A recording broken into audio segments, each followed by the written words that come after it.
Hey, what's up, guys? C-Stacks here. Happy New Year to everyone. I hope everybody had a great holiday and time off school and work and all that good stuff. I finally got my crossover set. It took a little bit of more time because of the holidays and all that, but let's just go ahead and open this because I'm really excited for this.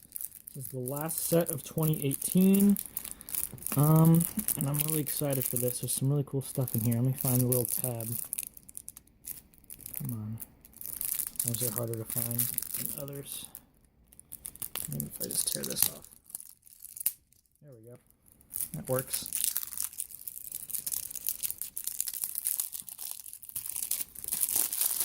As always, let's take a look at the box real quick. So, it's crossover. It's volume 1, number 11, because we didn't get a set in January, so this is the final set. We have, obviously, Zola, 2099, and Blob. Let's see what it says on the side here.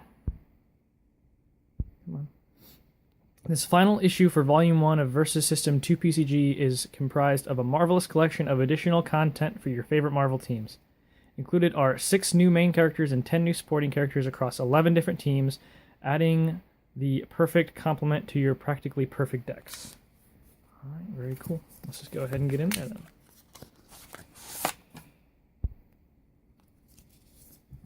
Take a brief look at the rule sheet here, but I won't spend too much time on it. You can pause it and look at it if you want to.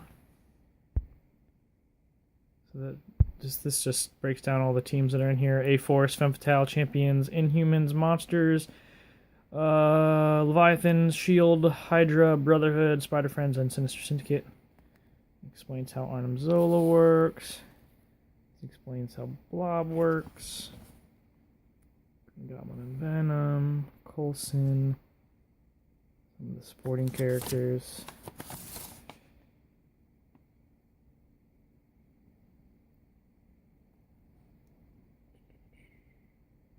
And there's the checklist. Alright, so let's just go ahead and get into it then. Here we go. Very excited for this set. Alright, so we have Arnim Zola. This is a very cool card. We talked about it when it was spoiled. He's a 1/6 with range and 5 health. He's got ESP box. So this game, you can play equipment as supporting characters instead. Equipment played this way have attack and defense equal to their cost, 1 health, swarm, and they count as the equipped character. So any effects you would do that would normally affect the equipped character, or any effects that would be applied that would apply to the equipped character, apply to the equipment itself as a character. Alright, so his level up is Life is What You Make It, so he needs 9 XP. When a card appears on your side, Arnim Zola gains XP equal to its cost. And then he becomes a 3/10 with 5 wounds. It's got a big ol' robot booty. And then he has a new robot body. So reaction for a red. When this character is KO'd, reveal cards from the top of your deck until you reveal an equipment. Put it on your side as a main character. Instead, with this power, put the rest of the cards at the bottom of your deck. So if you would die, just pay that red and you bring out an equipment as your new main character. And then it gains this power, so you can keep doing this until you either run out of reds or run out of equipment in your deck. So that's pretty cool. I really like this card. I think there's some really cool things you can do with that probably. Here we go, we have Blob. He's a 2/4/6. He's got Boing. So any turn combat for a green, choose an attacker as it strikes Blob this combat. It also strikes itself, which is really cool. And then immovable object, level up, he needs 4. At the end of your turn, if Blob didn't move since the end of your last turn, he gains an XP. So this card is actually really, it seems really good to me. The only thing is this level up condition is pretty bad because there's no way you can accelerate it. And then he's a 4/8, and now he has Absorb Impact. So any turn combat for a blue, if Blob is defending, he can't be stunned this combat. At the end of the combat, put a +1/+1 counter on him for each attacker that struck him. So, again, I think this card is really good. I just don't like that level up. It's too slow. Okay. I was freaking out there for a second because I saw a Green Goblin here, but no Venom. But he's just here in the back, so we'll put them together since they kind of go together. So we have 2 new Sinister 6 main characters. We have Green Goblin, who is a 5/3 with Flight and 1 wound because he's Sinister 6. So he has a Bag of Tricks. When Goblin There we go. When Goblin enters combat, you may discard up to one of each location below, then draw that many cards. For each location discarded this way, this combat, so Academy, which is yellow, Goblin strikes before each other character. Laboratory, which is blue, Goblin also strikes an enemy supporting character not in the combat. That's really cool. Training Ground, which is red, when Goblin strikes a character, stun it. Fortress, when Goblin stuns a supporting character, KO it. And Oscorp counts as a location you didn't discard, so you get to pick which one. So this card is really cool. He's got high attack and some really good effects. It's worth noting that it doesn't just put the symbol. You actually have to use the ones with these names. So you can't do like a Predator ship for the blue effect. It has to actually be a laboratory, which is interesting that they did that. And then we have Venom, who is a 2/2 with 2 wounds. So if you play this, your Sinister 6 team now has 7 wounds instead of just 6. And he has Relentless Bond. At the end of your turn, put a +1/+1 counter on Venom. This power remains on while Venom is stunned. And he has Symbiosis, so you can have and gain +1 counters while stunned. So this card's pretty cool. Not as good as Goblin. You might not even play Venom because I don't know what you cut for Venom. Because obviously you're going to cut Vulture for one of them, but you can't really cut anybody else. I would have at one point said cut Sandman, but apparently that's wrong. Sandman is actually quite good. But yeah, I don't really know what you cut for Venom, but it is cool that we have Venom now. We have Phil Coulson, so he has a 2/5 with a range and 5 wounds. He also has Special Agent, so he counts as an agent. So it's the first time we've seen that on a main character, which is really cool. He's level 7 clearance, so he needs 7 XP. That's funny. When another agent appears on your side, Coulson gains an XP. I feel like 7 is way too many. Like, I get this level 7 clearance and they're trying to be cute, but I think his level up's maybe just too slow. And then at level 2, he's a 4/9 with range and 5 wounds. Still got that Special Agent, and he has a guy with a plan. I'm a guy with a plan. Build for a yellow and a red.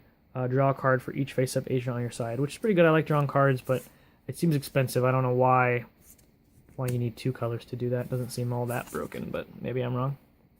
And then probably the worst main character in here, just because his stats are just so pretty terrible. But anyway, so we have Spider-Man 2099. He's a 1/3 with 5 wounds and flight. He has Climb, so I guess that's how they can excuse making him a 1/3, but I still think that's way too low. So he's got Climb. And then he has Rewritten DNA, so level up, he needs 4. At the start of your main phase, you may discard a character. If you do, Spider-Man 2099 gains an XP.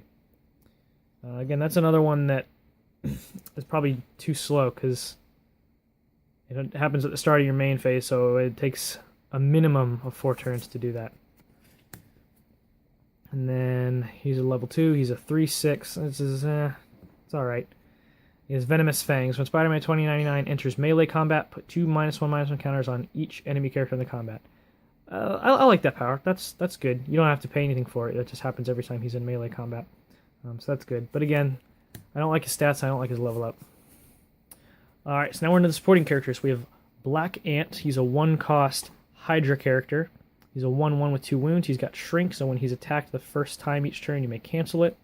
And he has Life Model Decoy, which I believe we saw in Dum Dum Dugan. So main for green, put 3 +1/+1 counters on Black Ant for each Black Ant supporting character in a KO pile. That's pretty cool. I like the artwork too. We have a one-of-a-kind card here. We have Leviathan Twin Drake, which is a 2/2 with 2 health and flight. One-of-a-kind and creature. So he has Leviathan Overseer. So Leviathan characters on your side with Comet Fall gain Comet Fall. So they trigger Comet Fall twice, so everything will get 2 -1 counters. And then Leviathan characters on your side lose and can't gain Lumbering, which is good for you, because Lumbering is the one where when you attack, your opponent chooses who you attack. So they lose that. And Leviathan characters on your side pay 1 less power symbol to use their superpowers.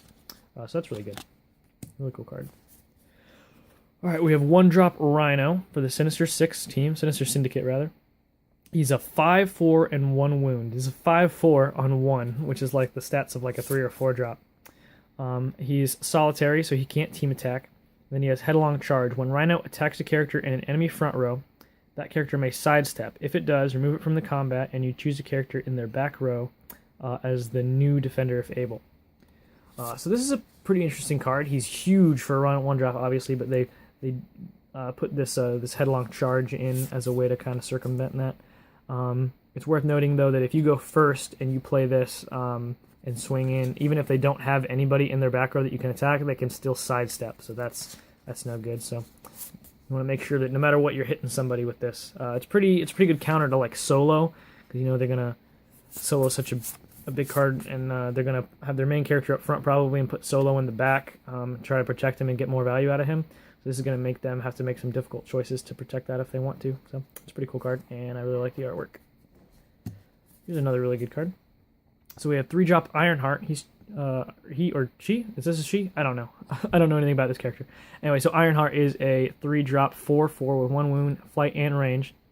And it says we're all weirdos here. So supporting characters on your side can team attack with each other, ignoring team and row restrictions. So that's pretty cool. It's a pretty big boost for team attacking main characters like maybe like Captain America or what's the other one? She-Hulk, stuff like that. We have Sif, Lady Sif. So she's a 3-cost, 6/6, and 2 wounds, which is huge for a 3. But she's got Goddess of War, so as an additional cost to recruit Sif, pay a green. So that's I wish maybe they'd done something cooler with Sif, but you know it's cool to have a 6/6 on 3. And we have the Abominable Snowman on the Monsters team. He's a 3/7 with 2 wounds. He's abominable, so when Abominable Snowman appears, discard a card. Which obviously is a hindrance, but I saw some people talking about using this in, what's it called? Evil Deadpool as a way to gain XP, which is pretty clever. And then he has Snowman. When Abominable Snowman strikes an enemy character, freeze it. It can't ready until after its next turn. I don't know why I read that. Everybody knows what freeze does. So this is pretty cool. Pretty cool card. We have Mockingbird, which is a 4-cost shield character. We've seen Mockingbird before on the Avengers team, but now she's on shield. So she's a 5/3 with 2 wounds. She has Agent, which of course is when she appears, look at cards from the top of your deck equal to the number of agents on your side. Put any of them on the bottom of your deck. And then she has Espionage, which is when Mockingbird appears, look at cards from the top of an enemy player's deck equal to the number of agents on your side. Put any of them on the bottom of the deck. So you get to agent your deck, and then you essentially get to agent your opponent's deck. So you can help you and hinder them. So I think that's a pretty clever way to do it. Here's a very interesting card. So we have 6-drop Maximus on the Inhumans team. He's a 5/5 with 2 wounds in range, and he has Usurp the Throne, which is main for 4 yellows. Move Maximus next to an enemy main character and KO it. If you do, Maximus becomes a main character on that side, loses this power, and heals all of his wounds. So basically, you just kill their main character, and this is their main character. Now all you have to deal with is a 5/5 with 2 wounds. So this is a pretty interesting card. It'd be really interesting to see what people do with this. Kind of a game changer. It's worth noting that you probably shouldn't do this against Sinister Syndicate, because you're essentially just giving them another main character, because they'll still swap out for the next guy. So you'll kill their main character, give them this, and then at the start of their next turn, they'll still get another Sinister Six main character. So don't do it against them, but against anybody else, this could be pretty devastating, and the artwork is terrifying and cool. Alright, we have 7-drop Omega Red on the Brotherhood team. We really need Brotherhood cards, which is cool. So it's good that we're getting that. He is a 9/7 with 2 wounds. That's pretty good. He's got grab, so while he's in the front row, you can't fly over him. And then I'm going to mispronounce this again. He has Carbonadium Tentacles. I think I got that right. Main for red, choose up to 2 enemy characters Omega Red could melee attack on one side. For each one, daze it or it can't strike back this turn. I think this is a really good card. He's got good stats. This is a really strong ability. You can daze up to 2 characters and get to the back row, or you can make it so they can't strike back. I think the daze one is probably the better one of the 2, but this card is really, really cool. Here's a card. This is a crazy card. Can't believe they even made this. So we have Dark Phoenix supporting character finally. She's a 9-cost, the first 9-cost character we've seen, I believe. She's Femme Fatale, obviously. She's 10/15 with 2 wounds and flight and range. She's AKA Phoenix, of course, also. And she has Deconstruct the Universe. When you recruit Dark Phoenix, you may remove one of the following concepts from the game: +1 and -1 counters, equipment, keyword text, levels, plot twists, and superpowers. So this card's absolutely insane. So you literally delete that concept from the game. You pretend as if it never existed. So if you do levels, everybody goes down to level 1 and they can never become level 2. If you do counters, everything loses its +1 and -1 counters, and they can never, ever, ever gain them for the rest of the game. This card's insane. Yeah, this is really going to change the way the game is played. I think this is really going to alter people's game plans. If you see people stalling to 9, you better be real careful. I'm interested to see what people end up doing with this. If it ruins the game, or maybe it's not as broken as we think, although it definitely is. This is definitely one to watch out for, guys. And then we have 12-drop Mr. Universe. That's pretty crazy. He's 12-drop. He is Spider Friends, of course, because this is the Spider-Man version of Mr. Universe. So he's 25/25 with 5 wounds. Can't believe I'm saying that. He's got flight. He's AKA Spider-Man. And he has the Unipower chooses a partner. So you pay less to recruit Captain Universe, equal to the cost of a Spider-Man character on your side. Spider-Man supporting character on your side, sorry. So he's a 12 cost, but if you have like 8-drop Black Suit Spider-Man, then he only costs 4. And then he has the Time of Peril has passed. So at the end of your turn, if your main character's total remaining health is greater than or equal to the total remaining health of enemy main characters, KO Captain Universe. So basically, he only sticks around until you start winning. So when you're behind on life, he's there to help you. But once you start winning, once you get ahead, he bails, which is a pretty clever thing. Because I guess in the comics, he shows up during your greatest moment of need, and then he ducks out. So that's really cool. And then we have like maybe one of the best cards in the set, and maybe one of the best cards of the year. It's just my opinion. Is Stand Together. So any turn, it's loyalty. So you may put this in your deck if all cards in your deck with a team affiliation share a team affiliation. So like similar to Unwavering Loyalty. And then it's reaction. When an enemy character uses a superpower, cancel it if there are face-up characters on your side greater than or equal to the number of power symbols they paid. So if they pay 1, you only need to have 1 character. If they pay 2 colors, like Dark Phoenix, you have to have 2 guys. This card is absolutely crazy. This is an amazing counter to stuff like Dark Phoenix with the paying their 2 yellows. You play this, and they just wasted their 2 yellows. They don't even get to ramp.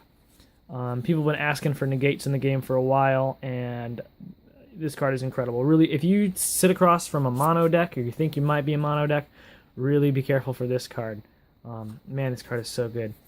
Anyway, so that is the crossover set. I'll do one more quick flip through here, as I usually do.